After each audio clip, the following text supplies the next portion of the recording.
Assalomu alaykum Novvoy akalar, assalomu alaykum kanalimiz kuzatuvchilari. Mana bugun biz 13-aprelda Qozog'istonga o'tib ketyapmiz. O'zimiz mashinada.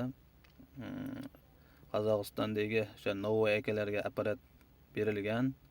Apparatlarda ko'rib, tekshirib, birlikda kamlari bo'lgan, ko'rib, nazoratini qilib, ishga tushirib beramiz. Endi apparatlar ishlayapti, og'ir kasali yo'q.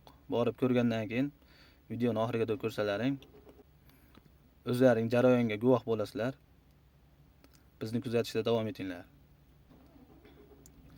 Qo'shni davlatlarda Novvoy akalar ham olgan bo'lsa, shu non yasaydigan stanokdan buzilib qolgan bo'lsa, ishlamay qolgan bo'lsa, aloqaga chiqsalaring, vaqtimizga qarab o'tib ta'mirlab beramiz, xudo xolasa.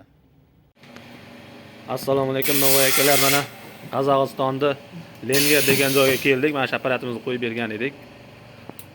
Oddiygina mana shu zapchasi ketgan ekan, mana qo'yib berdik. Oddiygina mana shu zapchasi ketgan. Aka litol bormi? Aka necha oy bo'ldi olib kelganingizga? 3 oy.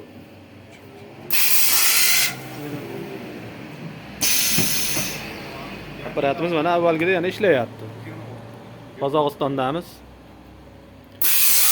Kimga mana shunday apparat zarur bo'lsa, aloqaga chiqaverasizlar. O'zimiz kelib mana ta'mirlab beryapmiz. Bundan buyog'iga endi yaxshi ishlaydi. Avvalgidek ishlaydi. Hali mashinaga mobodo ish ko'rsatadigan bo'lsa, almashtirib olamiz.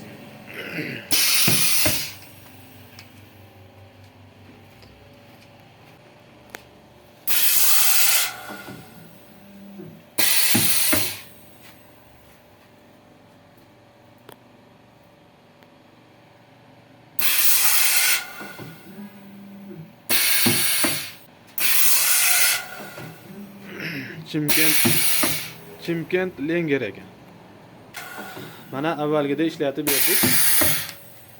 Mana bir xil standartda ishlayapti.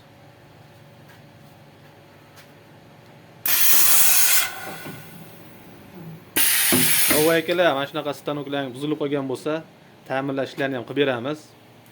Aloqaga chiqaverasizlar. Qo'ldan kelgancha xizmatlaringizni qilib beramiz.